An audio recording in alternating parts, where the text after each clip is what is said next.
इस ई लेक्चर में मैं तृतीय वर्ष के विषय कोड ई 305 कंट्रोल सिस्टम इंजीनियरिंग में मेजन गेन फार्मूला के विषय में बताऊंगा और इसकी सहायता से एक ब्लॉक डायग्राम को संकेत प्रवाह ग्राफ में बदलकर उसका संपूर्ण ट्रांसफ़र फंक्शन ज्ञात करेंगे।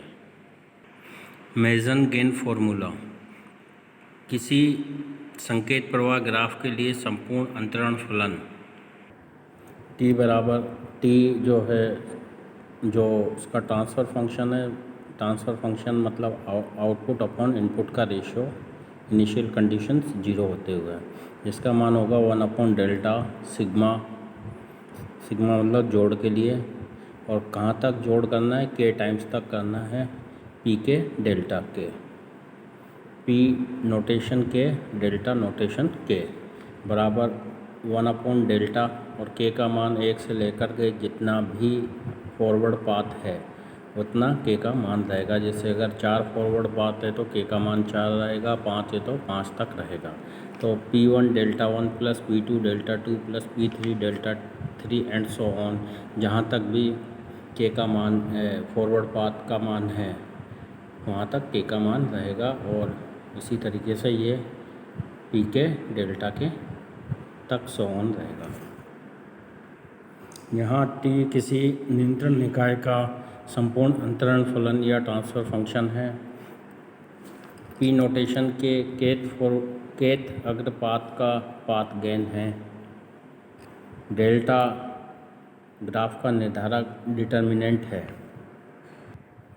यहाँ पर डेल्टा का मान जो होगा वो होगा 1 माइनस सभी विलगित लूप्स के गेन का योग प्लस सभी संभावित 2 अस्पष्ट लूपों के गेन के गुणनफल का योग माइनस सभी संभावित 3 अस्पष्ट लूपों के गेन का गुणनफल का योग प्लस, तो यहाँ पर 4 के लिए हो जाएगा, फिर माइनस का चिन्ह, यहाँ 5 के लिए फिर प्लस का चिन्ह, यहाँ पर 6 के लिए। तो इस तरीके से अल्टरनेट में प्लस माइनस के चिन्ह आते जाएंगे, और यहाँ पर जैसे 5, 6, 7, 8, 9, 10 जितने भी फॉरवर्ड पाथ हैं उनके बराबर आ जाएंगे। k का मान है अग्रदिशिक पथों की संख्या, जितने भी फॉरवर्ड पाथ हैं उनकी संख्या k के बराबर होगी। और डेल्टा k का मान है डेल्टा का वह भाग जो केत अग्रपात को स्पर्श नहीं करता है, मतलब जो भी डेल्टा का वह मान रहेगा जहाँ पर कि जितने भी फॉरवर्ड पाथ हैं उनको स्पर्श नहीं कर रहा है, तो डेल्टा का मान उतना इसमें से आ जाएगा। मेजन गेन फार्मूले की सहायता से किस तरीके से हम किसी संकेत प्रवाह ग्राफ या ब्लॉक डायग्राम का ट्रांसफ़र फंक्शन ज्ञात कर सकते हैं, वह हम इस न्यूमेरिकल की सहायता से समझेंगे। तो यहाँ पर एक ब्लॉक डायग्राम दिया गया है। इस ब्लॉक डायग्राम में हमें ट्रांसफ़र फंक्शन c/r का मान ज्ञात करना है। तो ये ज्ञात करने के लिए सबसे पहले हम इस ब्लॉक डायग्राम को संकेत प्रवाह ग्राफ या सिग्नल फ्लो ग्राफ में बदलेंगे। इसको बदलने के लिए सबसे पहले हम इनमें नंबरों की मार्किंग कर देंगे। जितने भी हमारे समिंग पॉइंट या एरर डिटेक्टर या टेक ऑफ पॉइंट है, वहाँ पर हम उनकी नंबरिंग कर देंगे। तो यहाँ पर जैसे इसकी ये अपना एरर डिटेक्टर है, यहाँ पर इसको नंबर 1 दे देते हैं, इस एरर डिटेक्टर को 2। इस भुजा का गेन G1 है। फिर यहाँ पर एरर डिटेक्टर है, इसको 3। ये टेक ऑफ पॉइंट है, इसको 4 नंबर। इस भुजा के बाद में यहाँ पर टेक ऑफ पॉइंट को 5 नंबर, और इसको 6 नंबर। इस टेक ऑफ पॉइंट को 7 नंबर, और यहाँ पर इस टेक ऑफ पॉइंट को 8 नंबर दे देते हैं। और इन पॉइंट्स की और इनके गेन्स की सहायता से हम इसका संकेत प्रवाह ग्राफ बनाएंगे। के बीच में गेन 1 के बराबर है। पाथ का गेन क्योंकि जो 7 पे होगा वही 8 पर भी होगा, तो जो 7 पर जो आउटपुट होगा वही 8 पर भी होगा, तो वो 1 से गुणा होकर के 8 पे मिलेगा। इसी तरीके से जो ये टेक ऑफ पॉइंट 8 और एरर डिटेक्टर 3 पे जो पाथ गया हुआ है उसका गेन जो है H2 के बराबर है, पर चूँकि एरर डिटेक्टर के नेगेटिव में है, इनपुट है, तो इसको हम पाथ का गेन -H2 मानेंगे। अगर ये यहाँ पर प्लस पॉइंट होता तो ये H2 ही रहता, पर चूँकि ये नेगेटिव में जा रहा है इसलिए हम इसको -H2 लेंगे यहाँ पर। इसी तरीके से जो ये बिंदु 5 और एरर डिटेक्टर का 2 है, पॉइंट 2 है, उस पाथ का गेन H1 के बराबर है।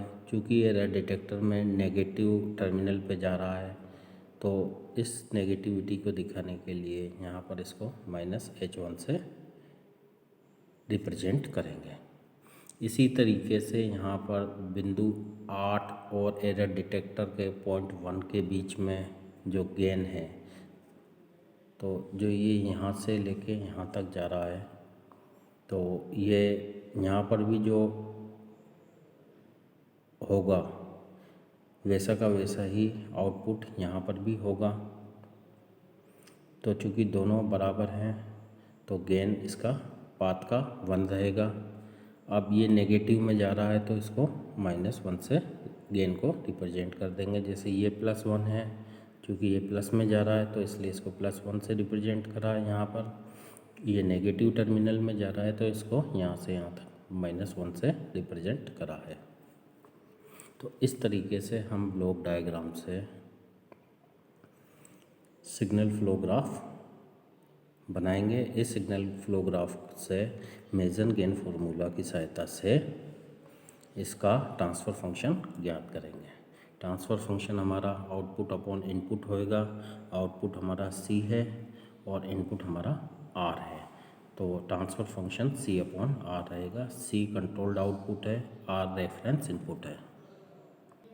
अब हमें मेसन गेन फार्मूले में जैसा हम जानते हैं कि ट्रांसफ़र फंक्शन बराबर 1/डेल्टा सिग्मा K टाइम्स सिग्मा, यहाँ पर योगफल देगा इनका, और K number of forward path हैं, और P नोटेशन के डेल्टा नोटेशन के में सबसे पहले हम K की वैल्यू कितने अग्रपात हैं और उसकी वैल्यू निकालेंगे।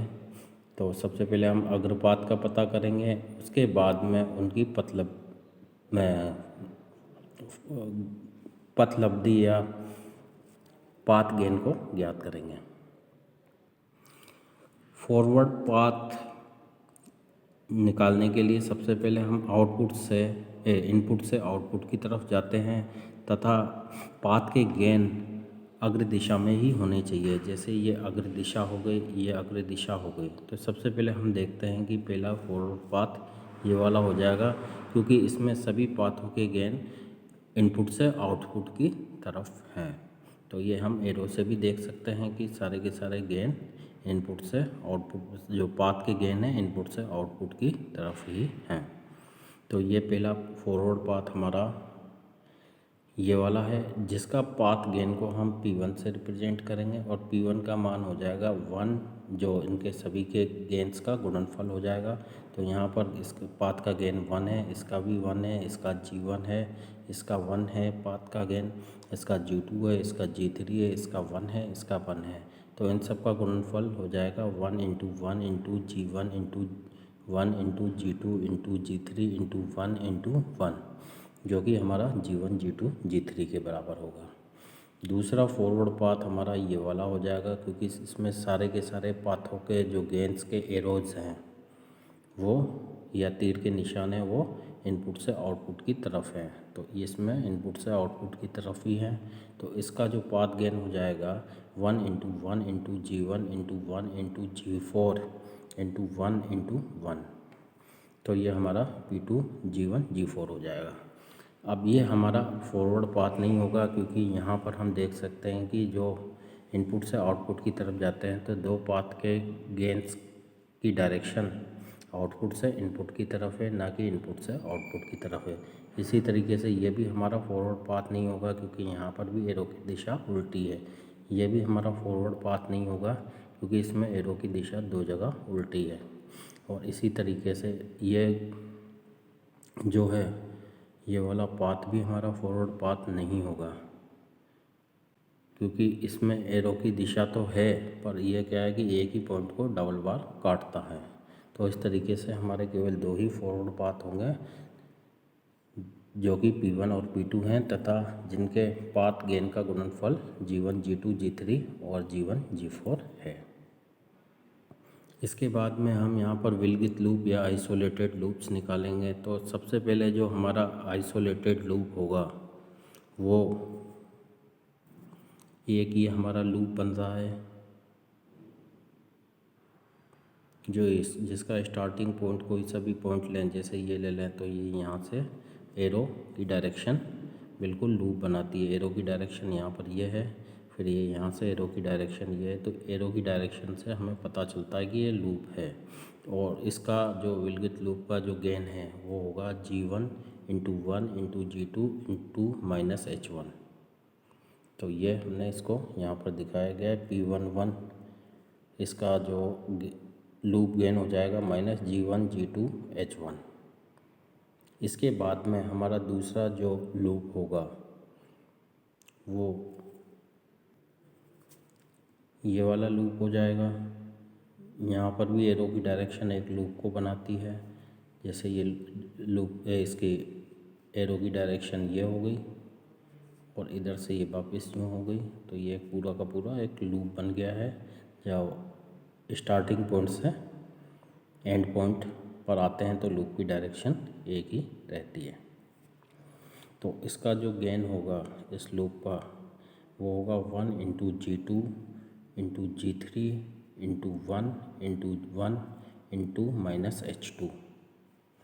ये स्टार्टिंग पॉइंट है, ये एंड पॉइंट है, तो ये एक लूप बन रहा है।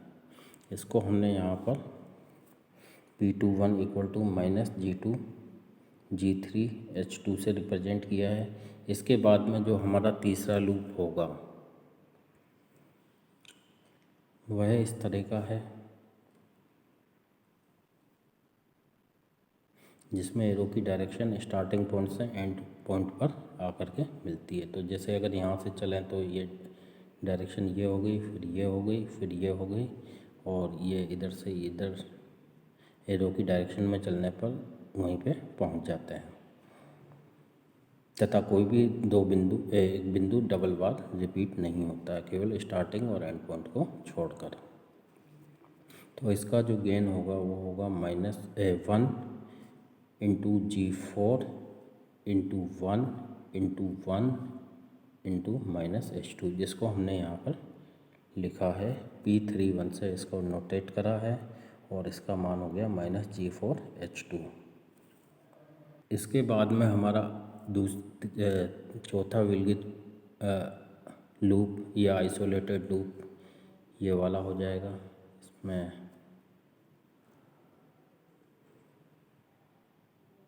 तो ये स्टार्टिंग पॉइंट यही एंड पॉइंट हो जाएगा, और हम अगर एरो की दिशा में चले तो ये डायरेक्शन बनेगी।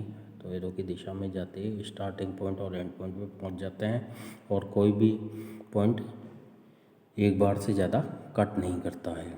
तो यहाँ पर इसका गेन होगा loop gain 1 into G1 into G2 into 1 into G3 into 1 into 1 into minus 1, और इसका मान हमने यहाँ पर P41 से रिप्रेजेंट करा है, और इसका मान माइनस G1 G2 G3 आएगा। इसके बाद में एक और जो आइसोलेटेड लूप है 5वें नंबर का, वो ये वाला हो जाएगा। अगर ये स्टार्टिंग पॉइंट माने तो और एरो की डायरेक्शन में चले तो इस तरीके से ये हो जाएगा। तो इसमें जो इसका गेन होगा 1 into G1 into 1 into G4 into 1 into 1 into minus 1। तो इसको हमने P51 से नोटेट करा है, और इसका मान माइनस G1 G4 आएगा। अब जो हमने पांचों लूप निकाले हैं, विलगित लूप निकाले हैं या आइसोलेटेड लूप ज्ञात किए हैं, उनमें से कोई सा भी ऐसा लूप, दो लूप नहीं है जो एक दूसरे को, दो या तीन लूप नहीं है जो एक दूसरे को टच नहीं करते हों। सबके सब एक दूसरे को स्पर्श करते हैं। इस कारण से यहाँ पर कोई भी दो अस्पर्श, तीन अस्पर्श या उससे ज़्यादा अस्पर्श लूप नहीं का समायोजन नहीं आता है। P12, P22 and so on, इनका मान 0 होगा। इसी तरीके से तीसरे लूप के लिए भी 0 होगा। इसी तरीके से चौथे, पाँचवें जितने भी हैं उन सब के लिए इनका मान 0 के बराबर रहेगा। अस्पर्श लूपों को समझने के लिए हम इस सिग्नल फ्लो ग्राफ से भी समझ सकते हैं। तो इस सिग्नल फ्लो ग्राफ में हम देखेंगे कि यहाँ पर तीन लूप हैं। इस लूप का गेन है ये, यहाँ से अगर इसका स्टार्टिंग पॉइंट माने तो ये एक लूप बनाता है जिसका गेन है 1 × b के बराबर। इसका स्टार्टिंग पॉइंट ये माने तो ये इस डायरेक्शन में चलेंगे तो ये एक लूप बना रहा है जिसका गेन है a × c या ac। इसी तरीके से इसको देखें तो ये अगर इसका स्टार्टिंग पॉइंट माने तो ये इसका एंड पॉइंट हो जाएगा और एरो की डायरेक्शन में चलने पर हम जहाँ से चले थे वहीं पर पहुँच जाएंगे। तो इसका जो गेन रहेगा E × d या ED रहेगा। तो यहाँ पर हम देख सकते हैं कि यहाँ पर तीन आइसोलेटेड लूप हैं। इन तीन आइसोलेटेड लूप का गेन हो जाएगा, इसका लूप गेन हो गया B, इसका हो गया AC, इसका हो गया ED। तो इनका जो तीन अस्पर्श लूपों के लिए P13 का मान हो जाएगा हमारा ABDE, B इसका, AC इसका और ED इसका, इन तीनों का गुणनफल ABCDE हो जाएगा। इसी तरीके से हम दो अस्पर्श लूपों को देखें तो हमारे पास में तीन का कॉम्बिनेशन बनता है। ये दोनों एक दूसरे को टच नहीं कर रहे हैं तो इनका एक जोड़ा दो अस्पर्श लूपों को बताएगा। इसी तरीके से ये एक दूसरे को टच नहीं कर रहे हैं तो इनका जोड़ा दो अस्पर्श लूपों को बताएगा। ये दोनों एक दूसरे को टच नहीं कर रहे हैं तो इनका जोड़ा दो अस्पर्श लूपों को बताएगा। तो इन दोनों के गेन का गुणनफल ये होगा, इन दोनों के गेन का गुणनफल ये वाला होगा, इन दोनों के गेन का गुणनफल ये वाला होगा। इस तरीके से हम दो या तीन या चार अस्पर्श लूपों को लिख सकते हैं। हमारे क्वेश्चन में कोई भी दो या तीन या चार या पाँच अस्पर्श लूप नहीं है।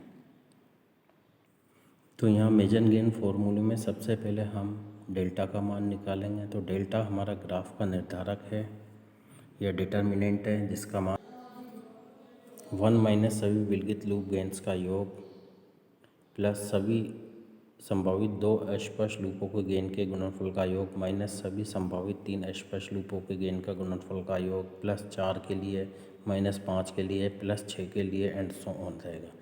क्योंकि हमारे सवाल में कोई भी दो या तीन या चार अस्पर्श लूप नहीं है, अतः ये फॉर्मूला केवल यहीं तक रहेगा। ये वाला पॉइंट हमारा यहीं तक रहेगा और ये वाली चीज़ नहीं आएगी। तो हमारे फार्मूले में डेल्टा का मान केवल इतना सा आएगा कि 1 माइनस सभी विलगित लूपों के गेन का योग।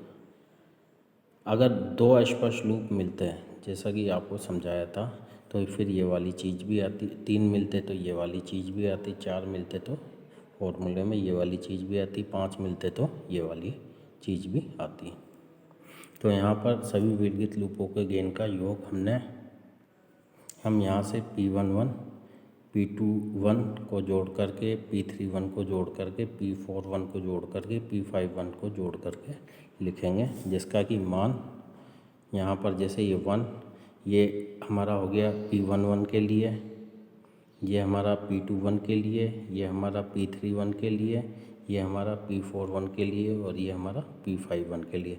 तो ये सभी इनके जोड़ हैं। चूँकि इन सब नेगेटिव में है तो जोड़ में भी ये सब नेगेटिव में आएंगे।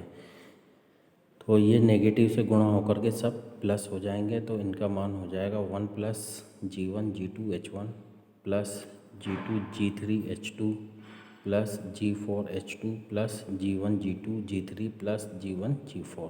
ये माइनस से गुणा होकर के सब प्लस में बदल जाएंगे क्योंकि यहाँ पर ये माइनस में है। माइनस का चिन्ह यहाँ पर है, इसलिए माइनस का चिन्ह जब इससे गुणा होगा तो ये सब प्लस में बदल जाएंगे। और ये जीरो इसलिए दिखाया गया है कि बाकी के एक भी हमारा कॉम्बिनेशन नहीं है 2 या 3 या 4 या 5 अस्पष्ट लूपों के लिए। अब चूँकि हमारे केवल 2 अगर पाथ थे तो k का मान 2 रहेगा, और यहाँ पर ये p जो सम है p1 डेल्टा 1 और p2 डेल्टा 2 तक ही रहेगा। तो इसका जो हमारे इस क्वेश्चन के लिए जो इसका फॉर्मूला रहेगा 1 delta p1 delta 1 plus p2 delta 2 रहेगा। अब चूँकि पहला हमारा फॉरवर्ड पाथ ये वाला है, तो इसमें जो हम डेल्टा 1 का मान निकालेंगे तो डेल्टा 1 का मान वह होगा कि जो इस फॉरवर्ड पाथ को डेल्टा स्पर्श नहीं करता हो। तो अब हम डेल्टा को देख सकते हैं कि डेल्टा का मान हमारा 1 प्लस G1 G2 H1 है। तो G1 G2 H1 वाला जो हिस्सा है G1 G2 और ये H1, तो ये G1 भी स्पर्श कर रहा है इस फॉरवर्ड पाथ को और G2 भी स्पर्श कर रहा है। तो ये वाली टर्म हमारी डेल्टा 1 में नहीं आएगी। इसी तरीके ये वाली टर्म हमारी डेल्टा 1 में नहीं आएगी। इसी तरीके से हम G2 G3 H2 को देखें तो हम पाएंगे कि जो पहला फॉरवर्ड पाथ है वो इस G2 को स्पर्श कर रहा है, इस कारण से ये वाली टर्म भी हमारी डेल्टा में नहीं आएगी। इसी तरीके से G4 H2 को देखें तो हम देख सकते हैं कि G4 और H2 ये वाला, तो ये G4 H2 वाला जो पार्ट है तो ये इस फॉरवर्ड पाथ को स्पर्श कर रहा है, यहाँ पर कर रहा है, यहाँ पर कर रहा है, यहाँ पर कर रहा है। तो ये वाली टर्म हमारी नहीं आएगी। तो ये वाली टर्म भी हमारी G4 H2 भी डेल्टा 1 में नहीं आएगी।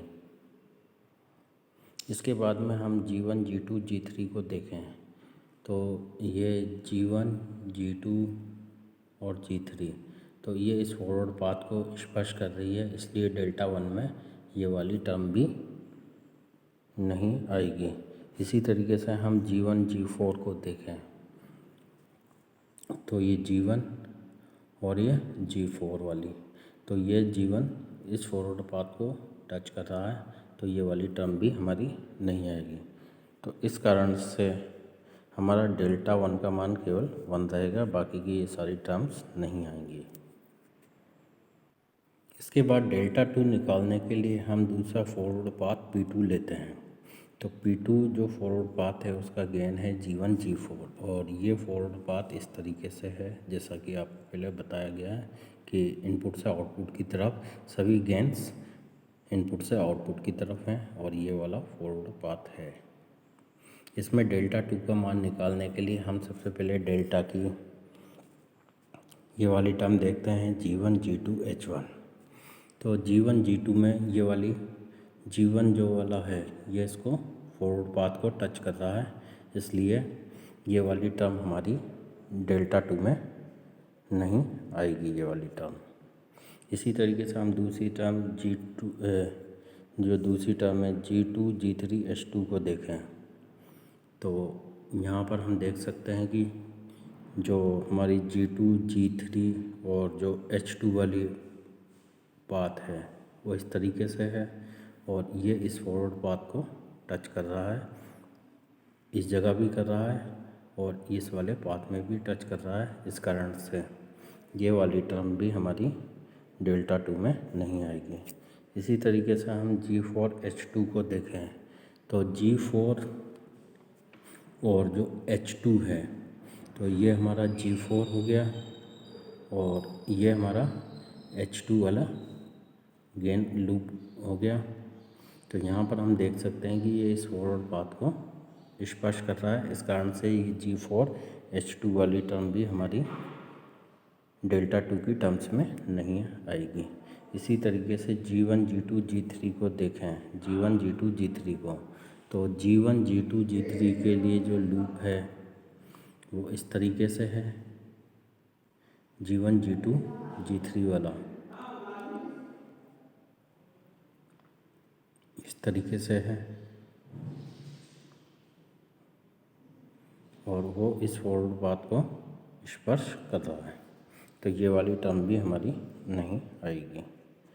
इसी तरीके से हम G1 G4 के लिए देखें तो G1 G4 वाला लूप जो है वो कुछ इस तरीके से है। ये यहाँ से शुरू था और इस तरीके से ये लूप बना था। ये लूप इस फॉरवर्ड पाथ को स्पर्श कर रहा है, तो ये वाली टर्म भी हमारी डेल्टा 2 में नहीं आएगी। तो डेल्टा 2 में केवल ये 1 ही आएगा, तो हमारा डेल्टा 1 का मान भी 1 होगा और डेल्टा 2 का मान भी 1 होगा। पहला और दूसरा दोनों ही अग्रपथ सभी लूपों को स्पर्श करते हैं, अतः डेल्टा 1 का मान भी 1 होगा और डेल्टा 2 का मान भी 1 होगा। और दोनों पाथ किस तरीके से लूपों को स्पर्श करते हैं ये मैंने आपको समझा दिया है। तो टी का मान हमारा होगा P1 डेल्टा 1, P1 का मान G1 G2 G3 हो गया और डेल्टा 1 का मान 1 हमने निकाला है।